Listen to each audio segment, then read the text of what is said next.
Hello and welcome to a special episode of Straight Guy K-Drama Reviews. I say special because this week I'm going to review episodes 9 to 16 of It's Okay to Not Be Okay. If you haven't seen the first half review, then I'm going to include the link somewhere there or there.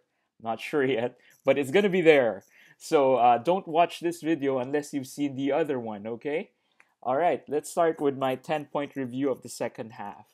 So, for the second half of this show, the plot continues to be about mental health, which I'm really glad they're talking about. Like I said in my first video, it's a really important topic to talk about.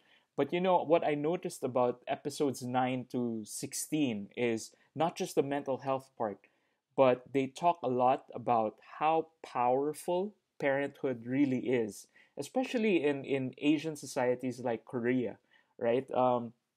You know, proper parenting, improper parenting, they all have effects on how a child grows up, how a person grows up. People underestimate what kids see, right? And what kids feel and what kids observe. And they see these things. And the storyline really shows you how careful you need to be when you're a parent.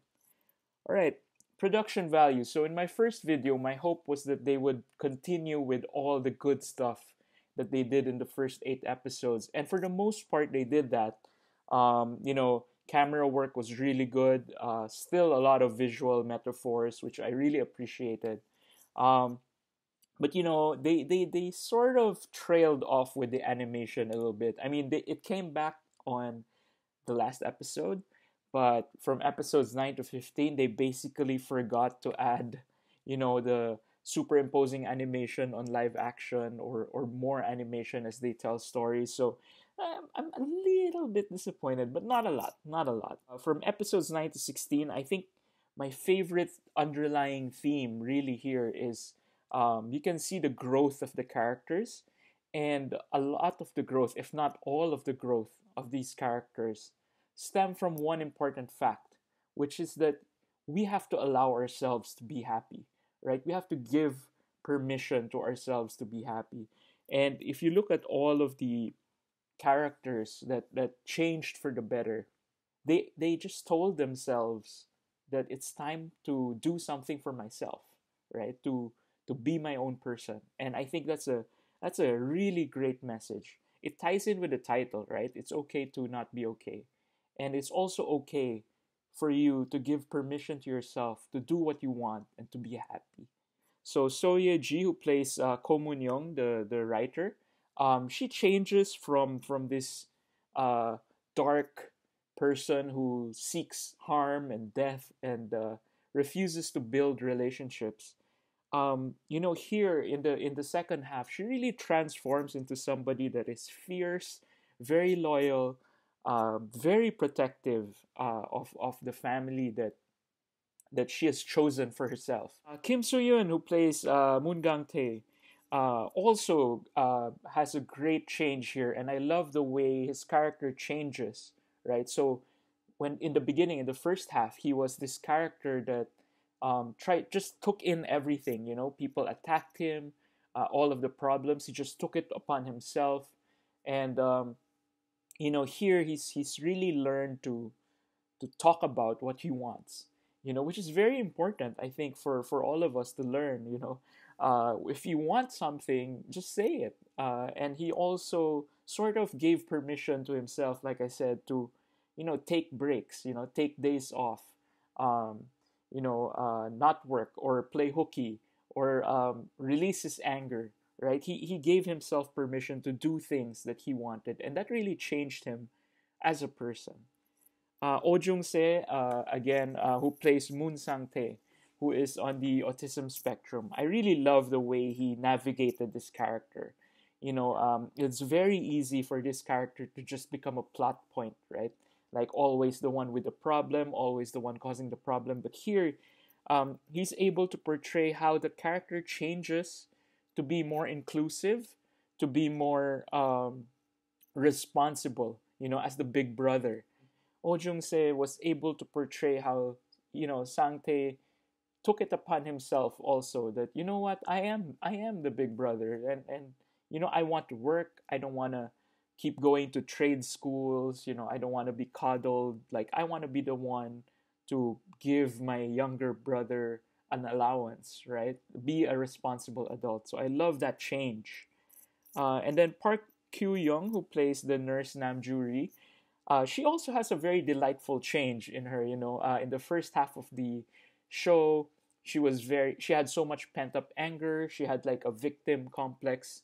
Like, why isn't this relationship working out for me? Why is Ko Moon Young always picking on me, right? And in the last 8 episodes, you could see that she was starting to let go of her pent up anger, like start realizing that there are good things happening in my life, and I should be thankful for that.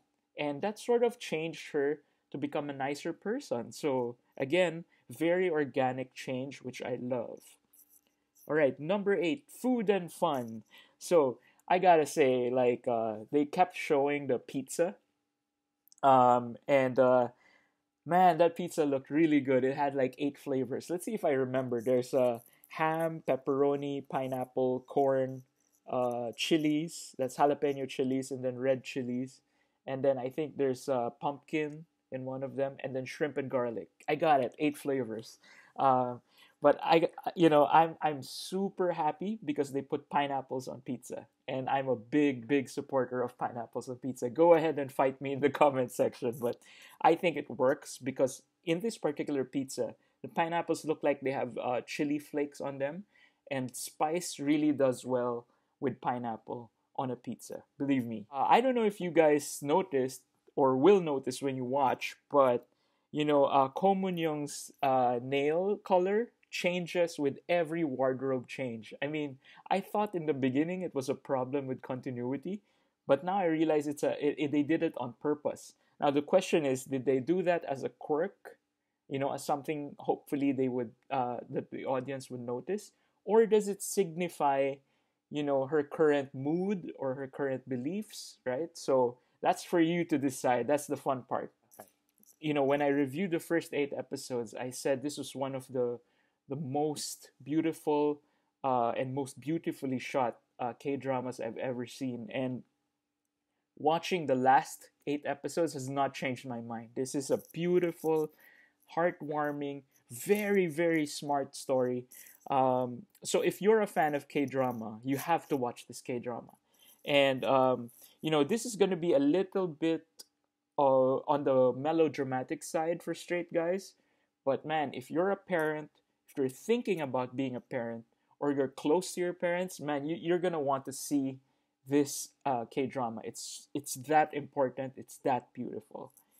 All right, let's do the ratings. For the straight guy ratings, I'm still gonna hold on to the 8 out of 10 Korean hearts because, again, there's a lot of melodrama, right? Especially in the second half, they started to remove the animation and started moving the story along. So there's quite a bit of melodrama here. So I don't think straight guys are gonna give this a perfect score, right? But they do manage to add, there's a mystery involved now. In the last 8 episodes, it's clear that there's a bad guy, right? In the beginning, it wasn't clear if this was a drama with no particular bad guy.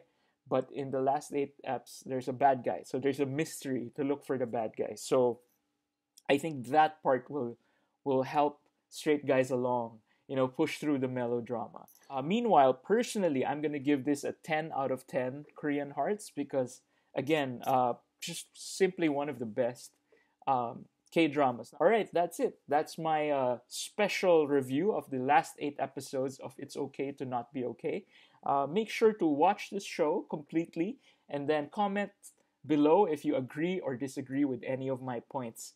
And of course, if you have any suggestions for the next K drama that I'm going to review, please put them in the comments down below.